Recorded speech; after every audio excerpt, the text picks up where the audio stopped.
Hello mga yummies! Isang magandang umaga sa inyo lahat. Andito na naman tayo para magluto ng isang masarap na putahe. At alam niyo ba kung ano lulutuin ko? Ang lulutuin ko ngayon ay creamy chicken mushroom with broccoli. Ito ang ating mga sangkap.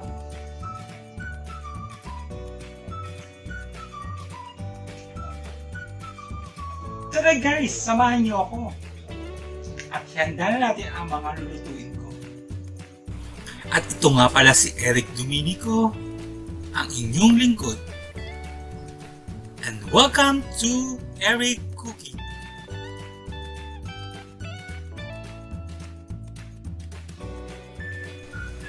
Ito ang ating manok. Kalahating kilo ng chicken thigh. Budburan natin siya ng asin, paminta, at garlic powder. At saka natin siya ibabad sa loob ng 30 minuto. Tapos babalikan natin siya after 30 minutes and then ipiprito natin siya. Sa prosesong ginagawa natin ay mas palalasahin pa natin yung lasa ng manok.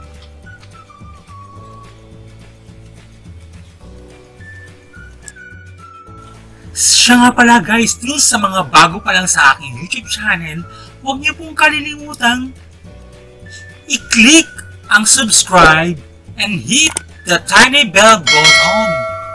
Maraming salamat!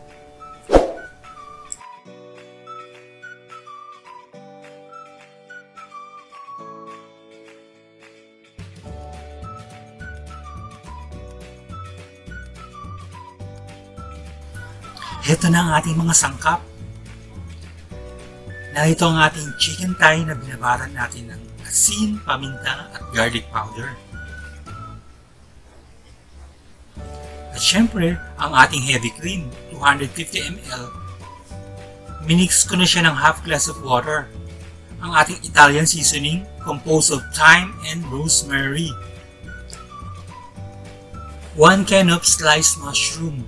Pwede din tayong gumamit ng dried mushroom, kaya lang mas mahal yun. Of course, ang ating broccoli. 1 piece of onion, minced. 6 cloves of garlic, minced. Grated cheese, 80 grams. Kung wala tayong pambili ng parmesan, pwede na ito. 1 teaspoon ground pepper and 1 teaspoon of salt.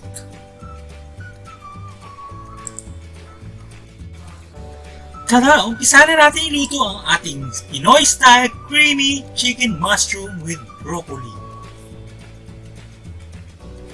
Painitin muna natin ang mantika bago natin lagyan ng canola cooking oil.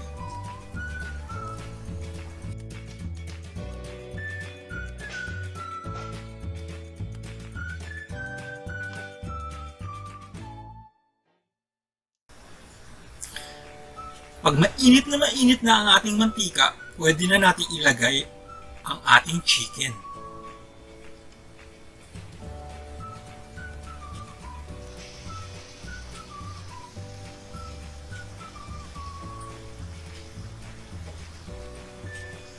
Pwede na natin itong pagsabay-sabayin.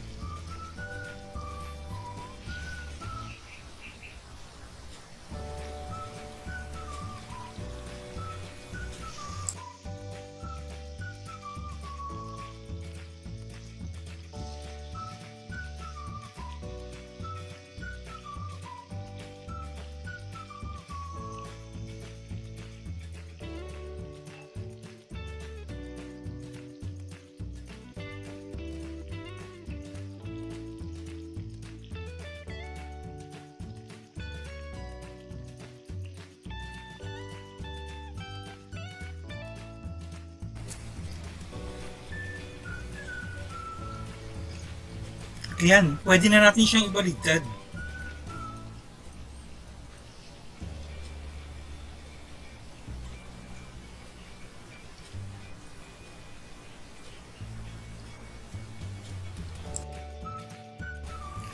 Once na maluto siya, pwede na natin siyang itabi saglit at umpisahan na nating maggisa.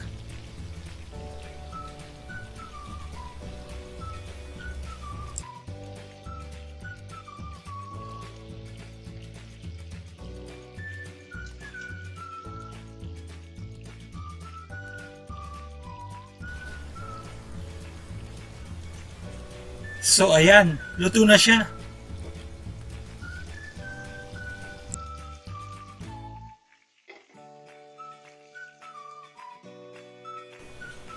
Maaari na tayong mag-isa, pero ang gagamitin nating mantika ay yung pinagpitutuhan natin. Kasi nandiyan yung lasa ng manok. Painitin muna natin yung mantika at yung kawali. Saka natin igisa ang bawang at sibuyas. Or ang sibuyas at ang bawang. Depende sa inyo kung ano yung gusto nyo unahin. Ako kasi mas sanay akong inuuna ko yung sibuyas. Kasi yung bawang mas madaling masunog.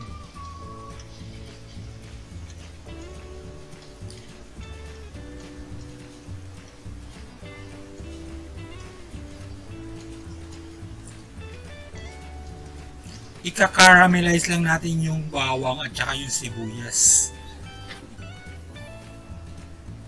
para lumabas yung lasa nito.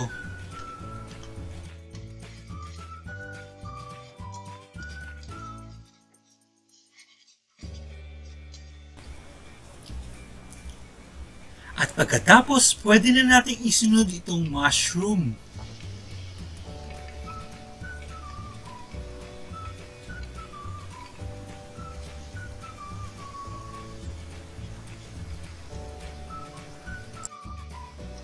Alam nyo ba guys, hindi natin kailangan gumastos ng mahal para makatikim ng masasarap na lutuing bahay. Maraming pwedeng gawing paraan para makamura.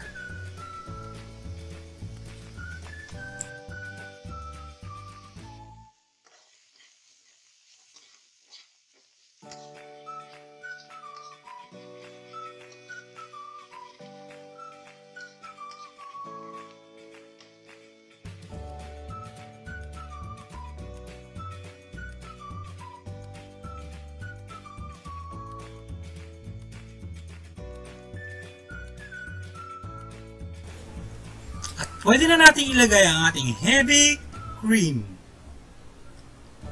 Hinaluan na natin siya ng water. Kasi masyadong matapang yung cream.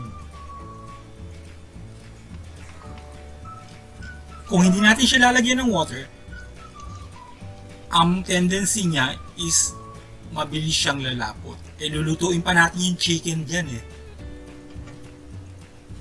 So ayan, nilalagay ko na yung chicken. Then after that, pakukuluan natin siya ng ilang minuto. For about mga 5 minutes. Kasi hindi pa masyado siguro, sa pagkakalam ko hindi pa lutuin masyado yung chicken. So, lulutuin pa natin yung chicken dyan sa cream para mag-combine yung lasa ng chicken at ng cream at ng sibuyas, bawang. So, pwede natin ilagay yung ating ground pepper. At syempre yung ating 1 teaspoon salt. Pwede yung dagdagan ng salt kung gusto nyo ng medyo mas maalat. Pero para sa akin kasi maalat na yung cheese na ilalagay natin. So ayan, takpan muna natin siya. Pakuluan muna natin, iluto natin siya or pakuluan natin siya for about 5 minutes.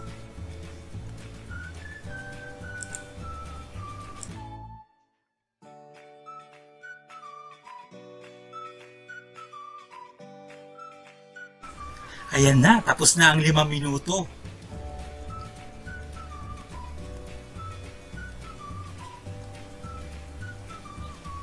Pwede na natin ilagay ang ating broccoli.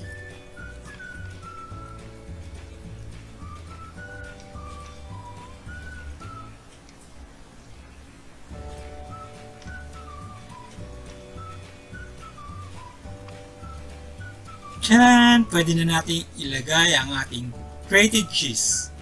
Kung namamahala kayo sa Parmesan cheese, pwede ito, pwede.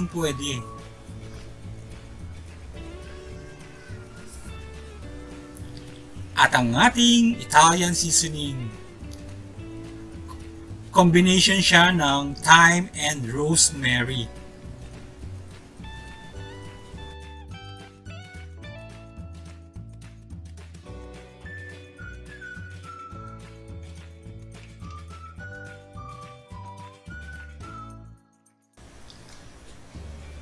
Ayan, haluin natin saglit and then let's simmer for another 2 minutes. Then after 2 minutes, wala, pwede na siyang i-serve.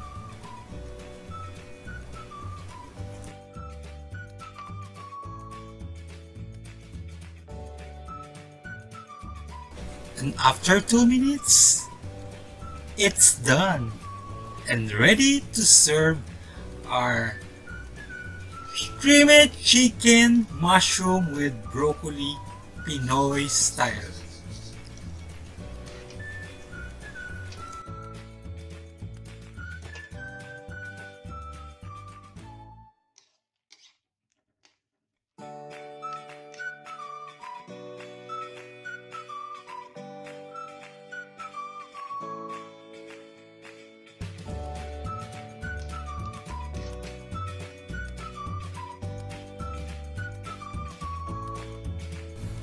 So ayan mga yummies, sana napasaya ko kayo sa araw na ito sa bagong menu inihanda ko para sa inyo. At dun nga pala sa mga bago pa lang sa aking YouTube channel, huwag niyo po akong kalilimutang supportahan. Just click subscribe and hit the bell button. I hope you guys enjoy. Thank you for watching.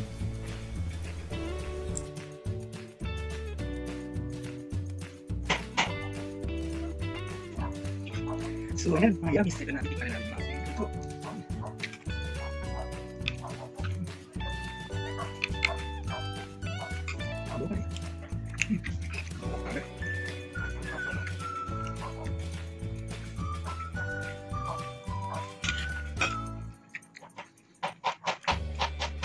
Creamy, napaka-creamy.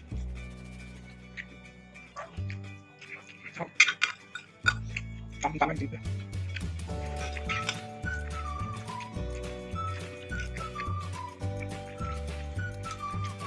Lambot ng chicken.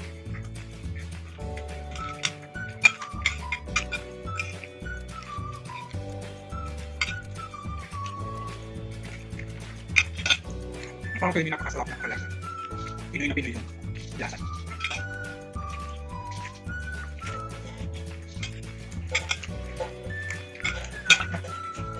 I hope you guys enjoy watching this.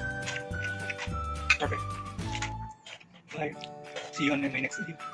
Love you.